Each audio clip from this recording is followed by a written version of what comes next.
Well, it's almost Halloween, and that means one thing. It's time for your annual viewing of Hocus Pocus. That's because Hocus Pocus is to Halloween what A Christmas Story is to Christmas, a film that is synonymous with its holiday because it's on TV all the time. And as with A Christmas Story, Hocus Pocus has become one of those movies where people know every single line. I mean, what is Halloween without hearing "Another glorious morning" or Max likes your yabbos for the upteenth time? In fact, this October alone, Freeform will be playing Hocus Pocus a total of 27 times, a new record for the channel. And over the past few years, we've seen more Hocus Pocus television specials, social media posts, and merchandise than ever before. Heck, the Magic Kingdom even has its own Hocus Pocus themed show, titled The Hocus Pocus Villain Spectacular. So why all the hype around this kids film that bombed in theaters upon its 1993 debut? I mean, there's an entire library of other classic Halloween films to choose from, films that were much more successful financially and critically. So why does Hocus Pocus reign supreme? Well, to find that out, let's first rewind all the way back to the film's theatrical debut on July 16th, 1993.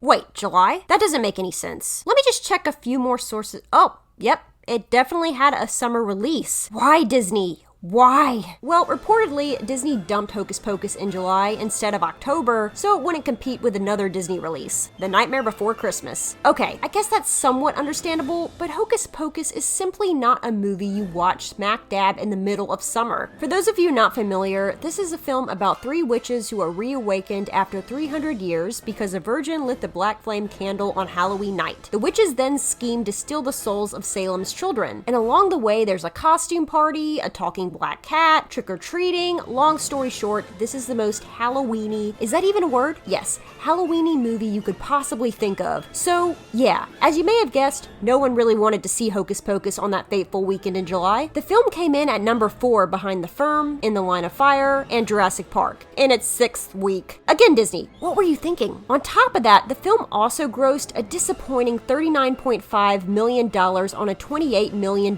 production budget, which means that after marketing cost, Hocus Pocus lost a lot of money. It also didn't help that critics hated the film, and perhaps no one loathed it more than Gene Siskel and Roger Ebert. For those of you who don't know, these guys were, by far, the most revered film critics on the planet in 1993. It's impossible to care about anyone in the film or to mind about what happens to them.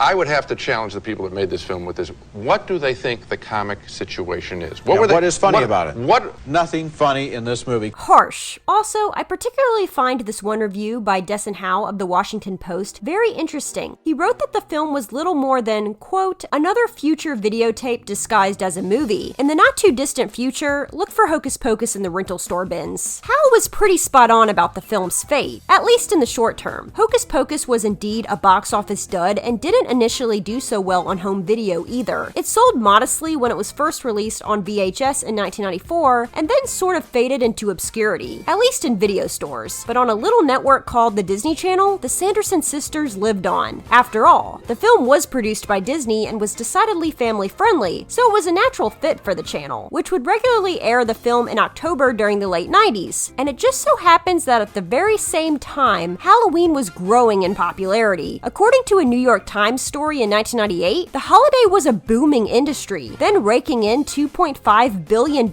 each year, surpassing Easter to become the second biggest holiday for home decorating. So, case in point, Hocus Pocus benefited tremendously from timing and cable television. But, my friends, it doesn't end there, because in 2002, Disney took over the Fox Family Channel, renamed it ABC Family, and placed Hocus Pocus in their 13 Nights of Halloween programming block. Suddenly, a generation of millennials who had seen the film in theaters, or never seen it at all, began associating Hocus Pocus with Halloween. Turns out, the film was to 90s kids what the It's a Great Pumpkin Charlie Brown was to 70s and 80s kids. But it doesn't end there. The real turning point for Hocus Pocus came in the latter part of the 2000s, when execs at ABC Family, now known as Freeform, noticed that ratings for Hocus Pocus were significantly higher than the other films shown on the 13 Nights of Halloween schedule. So naturally, ABC started adding more and more Hocus Pocus to to the block, and millennials around the country could rejoice. The subsequent television airings boosted home video sales as well. By the end of the last decade, Disney had sold 250,000 copies of the film, and by the end of 2016, that number had vastly grown to 3.5 million. In fact, since 2014, Hocus Pocus has continually cracked the top 10 in DVD sales, and is ranked as the #1 DVD in America on 3 separate occasions, all in October, of course. But hey, not bad for a film that debuted at number 4 in the box office 26 years ago. Okay, so Hocus Pocus has benefited a lot from millennial nostalgia and a booming Halloween industry, but that can't be the whole story, can it? I mean, with the kind of popularity this film has achieved, surely there has to be some other reason for its mass appeal, because there were a lot of things I watched as a kid that I wouldn't necessarily want to keep revisiting over and over again. So what is it that keeps people coming back, aside from the nostalgia factor? Well, I suspect that the biggest driver for the film's success is the overall lack of good family-friendly Halloween films. Hocus Pocus stands out amongst the others because it's a comedy, not a scarefest. There are a plethora of Halloween-themed horror films to choose from, but not everyone likes horror movies. Hocus Pocus gives scaredy cats a way to enjoy Halloween without being terrified. Now, with that being said, there are a handful of other kid-friendly options to enjoy this time of year, like Halloween Town and the Charlie Brown special, but there's something about Hocus Pocus that has made it stand above the rest. For one, the film draws a wide audience because it's a comedy, and we're not talking kiddie humor either. We desire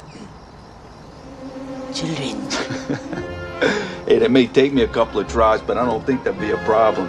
I'll point up. Hocus Pocus has surprisingly inappropriate jokes for a kids movie, which just makes it even more fun to watch now as an adult. The film is also campy in the best kind of way, thanks to Bette Midler's glorious performance as Winifred Sanderson, and of course, the musical numbers. The campiness is actually what the critics hated the most, but come on, what's Halloween without a little silliness? But with that being said, Hocus Pocus isn't without its heartfelt moments, like when Thackeray Binx sacrifices himself to save his sister. To be honest with you, I can't give a definitive answer for why the movie works. It just does. But perhaps what I find most appealing about the film is its near-perfect blend of comedy and spookiness. From the soul-sucking to the witch hangings to Billy Butcherson, Hocus Pocus is just spooky enough to make it appealing as a Halloween film, whilst also keeping its family-friendly tone intact. There's something for everyone to enjoy. Not that everyone did enjoy it, but hey, thanks to Freeform and a massive fandom, the film isn't going away anytime soon, and has certainly proven to be a lot more than just a bunch of Hocus Pocus. So I hope y'all enjoyed today's topic. For those of you who don't know, this video marks a new direction for Adventures with Ariel. I'm transitioning from being the girl who solely discusses Disney history to the girl who also does pop culture analysis and history, which will include movies, television, and music beyond just that of Disney. So if that all sounds good to you, then please hit the subscribe button down below and give this video a huge thumbs up. Would really appreciate it. Also comment down below and let me know, are you surprised that Hocus Pocus has become a cult phenomenon, or did you see it coming from a mile away? I'd really like to know. And just a side note, I couldn't make a camera appearance this week because my Canon is still being fixed, so I hope you enjoy this week's narration style video. This may actually be the norm for the next few weeks, it just depends on how long my camera is in the shop, but stay tuned for more Halloween videos this month because, as previously stated, I am Halloween obsessed and I'm hoping you are too. It's gonna be a good time, I promise. Alright y'all, as always, thank you so much for watching and have a magical day.